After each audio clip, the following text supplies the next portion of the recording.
What is up, everybody? This is the Wild Nutrition Podcast. I'm your host, Chris Heskett, and this is episode 48. We have another Unapologetic Friday, and I'm getting this in right before I have to run to the dentist and get some work done. So this one is not well thought out. Most of them aren't, but this one's especially not. I have my notes in front of me. However, I'm literally just going to be riffing here. So if this is your first one, this is going to be raw, unfiltered. There's no editing, as there's no intro and outro music like the Monday podcast. This is literally just me like pressing the record button and go. Going to set a 15-minute timer, but I curse a lot. So again, if you're listening to this in the car, I'm usually cursing and it's unapologetic. So I might hit a nerve or two here or there. Well, that's kind of the point. So with that being said, let's get this rolling. 15 minutes on the clock.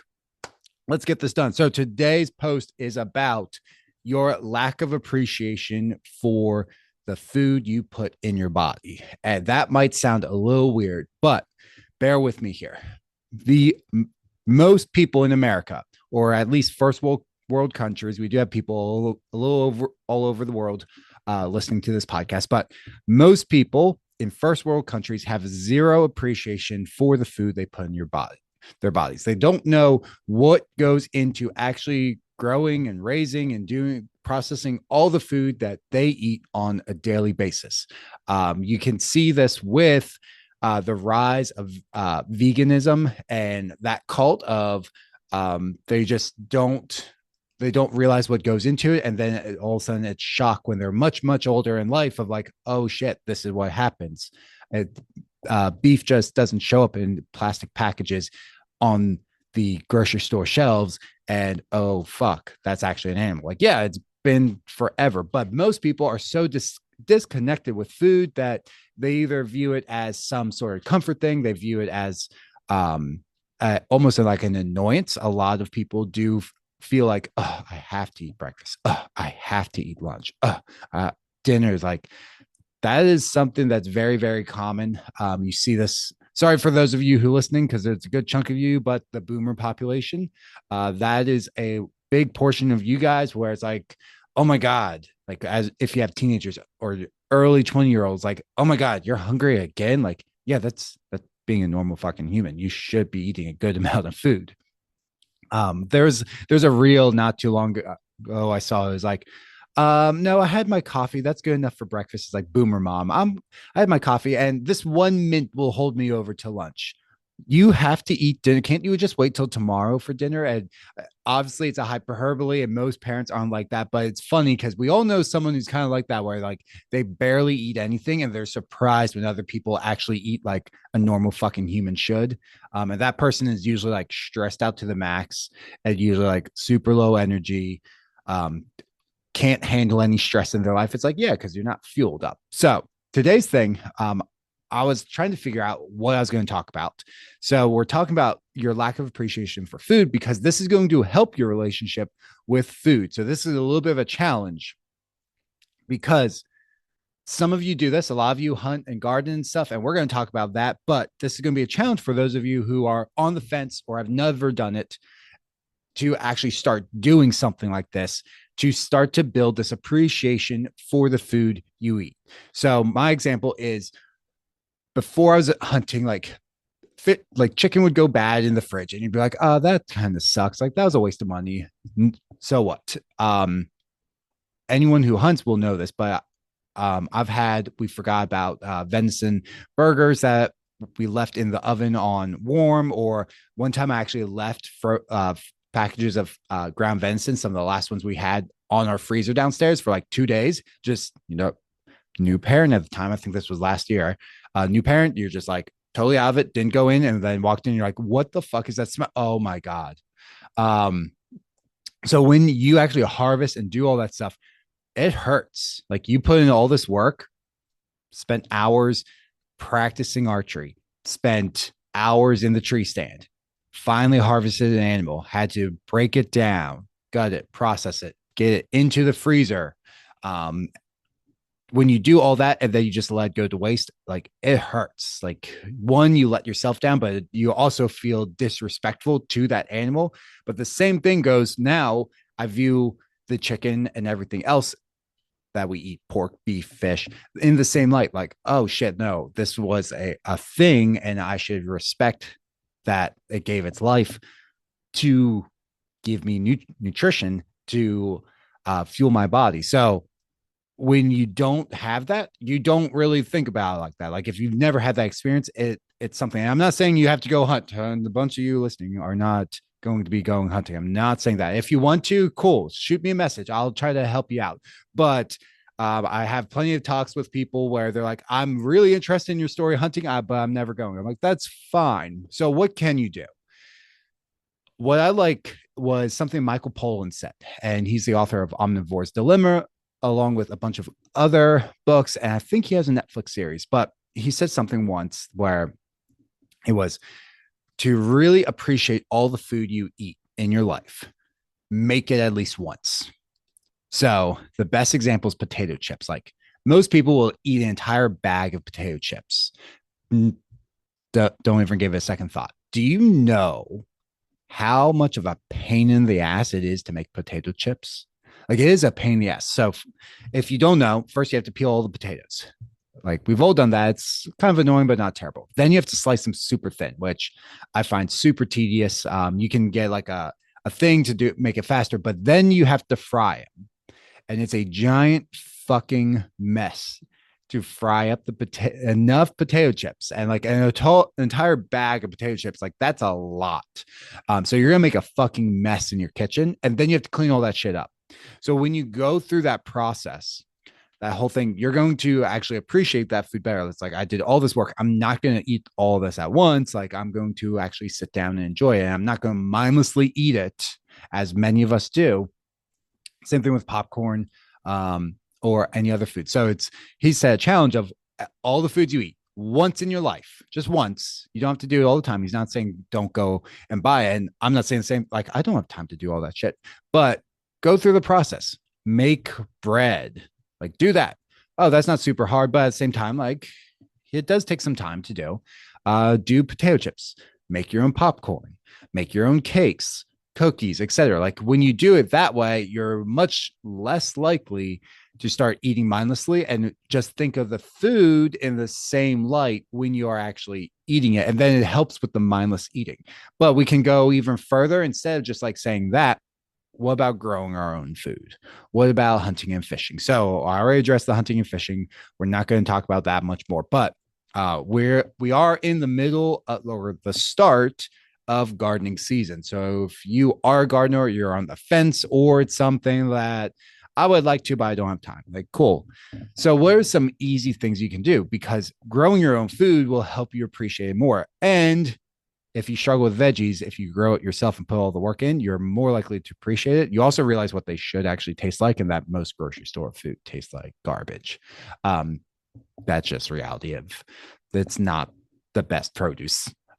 So first thing you can do is, instead, like everyone jumps to vegetable garden, which is a little bit more advanced. If you don't have a green thumb, totally fine.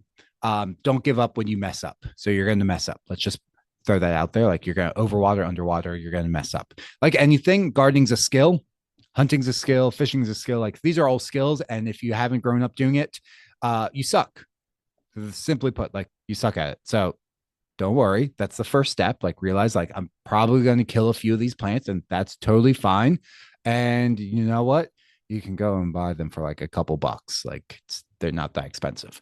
So here's some herbs you can start with growing to help flavor your food and make food more fun, because it's way more fun when you do this. Like I love throwing these into eggs, or just we're going to eat it throughout the summer. So basil, mint, rosemary, thyme, chives, sage. These are all different herbs you can grow easily in containers. You don't even like the chives and the sage plant we have in our garden right now. My wife and I started 8 years ago in containers when we first got together. Like these things have been with us for 8 years, and half that time was in containers. At least half, yeah, half the time was in containers. So they lived 4 years in pots and just popped up every single year. So that's chives and sage. And while you might not use it for everything, sage is great in the fall. Lots of like pork and sage, breakfast sausage. The main flavor is sage in there. Chives, you can throw on a little bit of everything. especially in summer or spring. Like they're great, easy to use. Um, Not saying you're going to use it with everything, but rosemary, thyme, basil, those things are going to, most people use a lot. It's like summertime, like a caprese salad, like use the basil you already have or make pesto.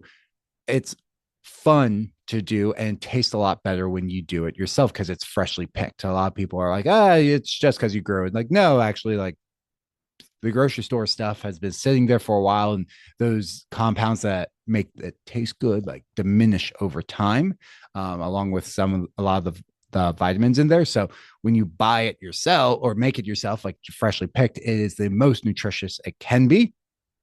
Gives you the most antioxidants, the most vitamins, minerals. Kind of like they don't just like disappear. Minerals are kind of just there. Mint's the other one. If you really like mint tea, you like to make mojitos, you can grow mint. You definitely want to do it in a container because it'll take over a garden. If you're like, I'm going to put a garden in and I'm going to grow mint, like I'll put it in a container, but it will spread like crazy and take over everything. It's super aggressive. Mint's one of those easy to grow. It's very hard to kill. We've kept ours in a container for I don't know how long, forever. Like we just keep it in a container on our deck. Little bit of maintenance with it, but it's very fucking easy to do as long as you're going to use it. Like if you're just starting out and it's easy to grow, but if you don't use it, like it's just going to kind of sit there. So if you know you're going to use it, you like to have like mint iced tea in the summer, which I like, or you're going to use it to make ice cream or topping on desserts, like go for it, grow it. But the other ones are going to be more realistic. Now, when it comes to growing your own veggies, most people are going to think tomatoes, which is totally fine. And you can grow these in containers. So if you're like, I have an apartment, I have a little balcony, great. You can grow tomatoes there. You're going to want to get container friendly ones. So these are going to be usually what's called determinate tomatoes, and they are going to only get to a certain height, and they're very easy to grow in containers. They're not going to get unruly and then outgrow the container and be an absolute disaster. So, for example, Tasmanian chocolate's one we grew a couple years ago. It's not my favorite, but it works. Again, like if we only had a balcony, we would be growing that all the time. Now that we have an actual garden, we grow other ones.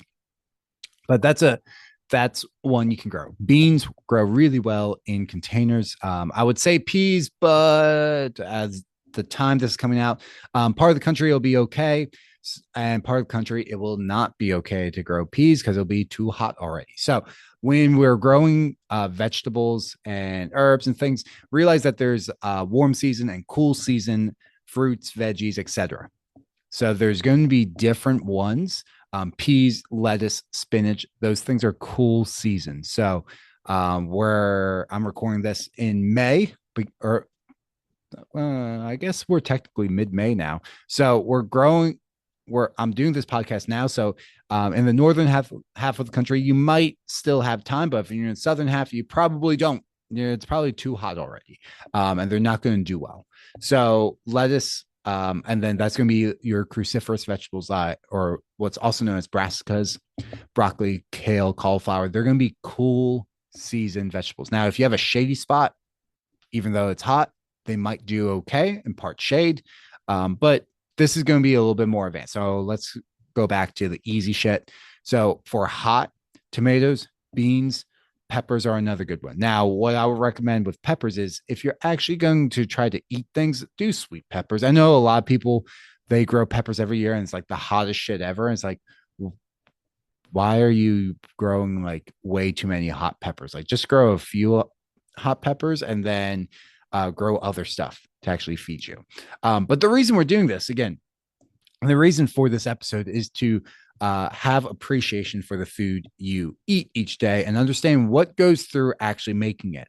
That way you view things differently. So it's changing your perspective on the food you eat, because a lot of times we just view it as this inconvenience, as something we just have to do to survive in this very corporate world of go, go, go, go, go. Especially in urban areas and suburban areas. Rural people tend to get a little bit more because most people have grown up with at least some sort of garden in there. But if you're more suburban or urban, then we want to try to do something. And these are great places to start with some stuff that's fairly easy. It's going to help you appreciate, and it doesn't need to be perfect on year one. That's the other thing. Like, you don't need to be fucking perfect. You just need to get it done. You just need to do it, see if you like it. And next year, if you have all that soil, you can just like grow some flowers in it or shit. By the way, pro tip for the men listening: if your wives or girlfriends want cutting flowers and you don't want to grow veggies, like, just grow the flowers yourself and then give it to them each week. That's what I do with my wife. Pro tip there. She gets a bouquet of flowers every week in summer and through the fall, because we have stuff like that. In the winter, if you want to do that, you'll still have to fucking buy it. But yeah, so we just grow our own flowers. So that's something where, if you're like, what if I don't like it? What if I put all this money in? So let's start with it pretty cheap. You're just going to go and buy some like decent size. You can get for under $100, you can get all this started. So it's a little late to start from seed, nor would I recommend someone just starting out start from seed. That's going to be a pain in the butt. It's more difficult because the seedlings are very, very sensitive, and good chance you're going to kill them. I killed a bunch of mine this year. Had to reseed, and that's a frustrating process, especially when you're already in May, when you're doing the seeds in like March or April. So you're just going to buy them. It's going to run you anywhere between $5 to maybe $15 at most. So that's going to be like $15 will be like a very expensive tomato plant. But honestly, it's going to be somewhere more like $5 to $10. You're going to get a couple plants. You're going to need a container, and you're going to need some soil. And that's about it. You might want to get some plant food for vegetables and herbs. So something that's easy to find is the Miracle Grow, the tomato one. Or that's going to be like an instant feed. But the Epsoma vegetable or the garden tone is my go-to for an organic fertilizer for in containers. Actually, I just use those in the garden as well. But for a container, you will need to fertilize. So that's going to be something where you're like, why is it not producing? You might need to buy it. But there's going to be a ton of soil. So you'll want to get some like vegetable or raised garden soil. You can get some sort of like potting soil for vegetables. Like, just look for that. That's going to run you maybe $20, maybe. So you can get this started, $10 for a plant, $20 in soil. And you're probably going to be able to fill up multiple pots. You need to buy some pots. So you can get those pretty cheap. You don't need the most expensive, like designer looking ones. And you can get started for under $100 for what will potentially save you a little bit of money in the future summer months, because you won't have to buy the actual fruits and vegetables. Yeah, there's a little bit of an investment up front. But if you want to do this, you want to run this and kind of change your perspective on the food you eat, I highly recommend you try this out and just try to grow your own food, or try to grow your own herbs, or again, hunt, fish. That's another thing where that's a whole episode in and of itself. That one's like next level. So if you're on the fence, start with the plants. Start there. That's fun. I gave you some ideas.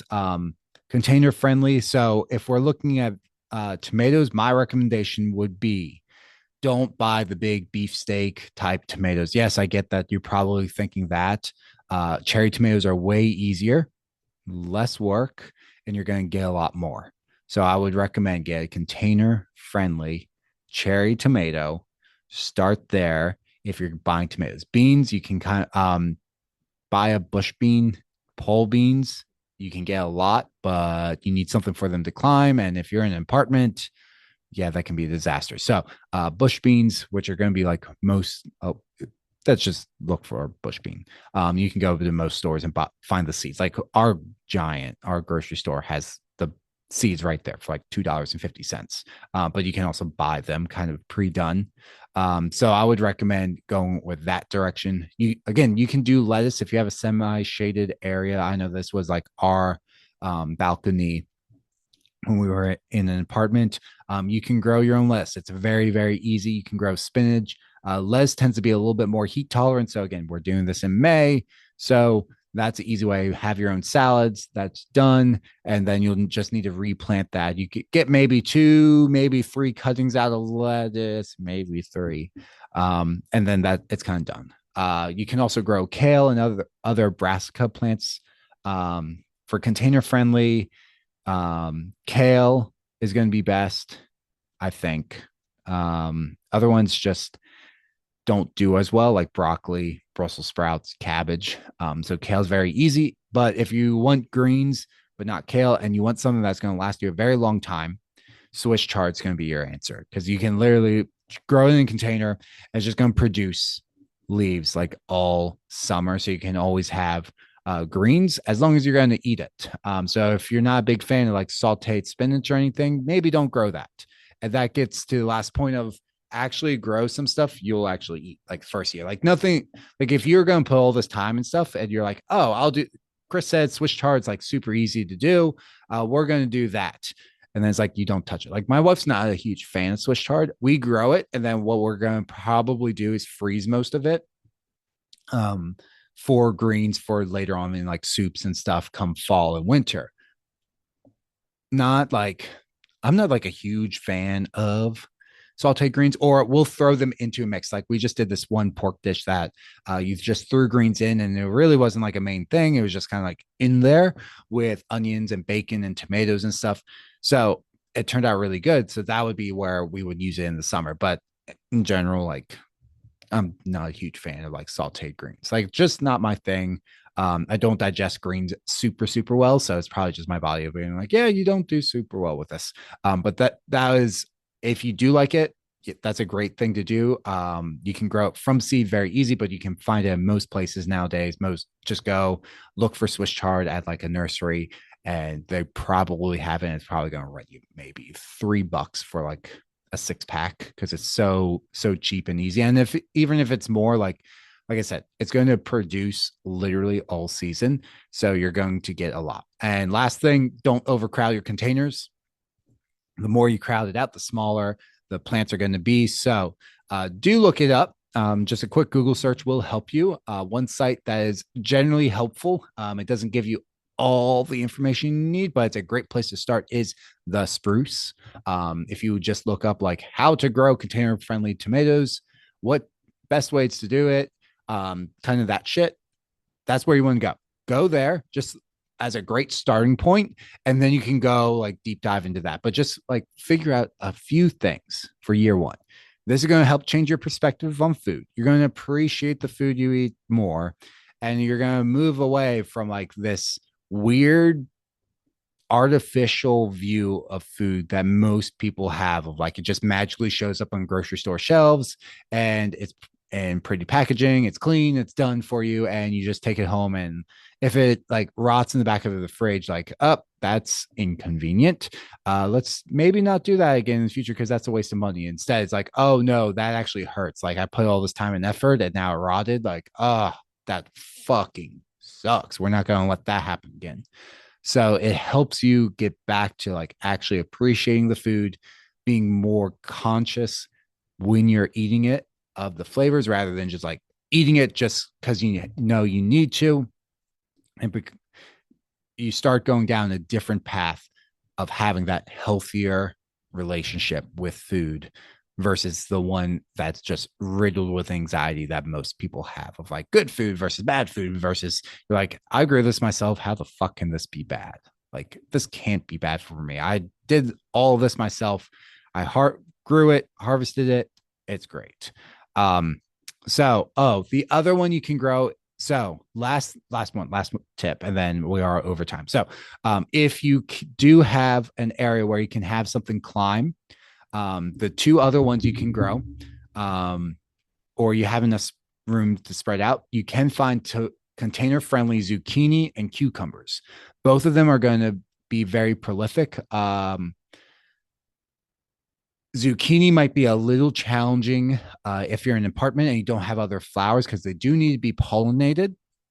So you do need to make sure there are pollinators. Most of these do need pollinators around, but especially zucchinis are going to, those flowers open up and then they kind of close up really quick. Cucumbers are a little bit easier. So zucchinis will produce a lot if you're a fan of them. If you're not a fan of them, don't fucking grow them for your first year. Maybe wait till next year. Go get them from the farmer's market. But cucumbers will produce a ton. So to cucumber tomato salad is like what I live off of in summer because we get so many. So they're going to grow very easily, very quickly, but you do need a trellis or something for them to climb up on because they are a climbing thing, and then they're going to just produce a ton. There are some tips and tricks to growing cucumbers. Don't let them get too big or the vine will die back. So, any questions about that, you can shoot me a message or you can just look it up online. There's plenty. If you go to YouTube, like the Millennial Gardener and Epic Gardening on YouTube, just look up like cucumber or any other vegetable. They'll give you a bunch of tips there of what to and what not to do. With that being said, thanks for tuning in today, guys. I know today's episode was a little different than usual, but it's to change your mindset. So I'm just giving you some actionable steps. I wasn't cursing as much today, but actionable steps to help improve your relationship with food without doing like the woo woo like journal and do all that kind of stuff. Instead, it's like grow your own fucking food. You will appreciate it a lot more. And that will then turn into like going downstream of appreciating other food in the future. So, some easy things. This is not everything you can grow or should grow. This is just giving you a few ideas, and you are more than welcome to shoot me a message about anything else and go down that rabbit hole. But I do challenge you to at least try to grow something. Try to, if you're just looking for something very, very easy, try growing your own herbs. They're kind of difficult to kill. Just when you grow herbs, most people, Mediterranean herbs are where people are going to start. And remember, the Mediterranean climate is kind of abusive to plants. It's kind of dry, and it's very hot, and it's usually rocky. So remember that most people overwater a lot of their Mediterranean herbs. They kind of thrive in a little bit of abuse. So with your rosemary, your thyme, like abuse it a little bit. Don't be super nice to it, and they will actually do better than if you overwater it, you will kill it. So that's something to keep in mind with those. With that being said, that's it today, guys. Thanks for tuning in. Happy Friday. Go fucking kill it out there, guys.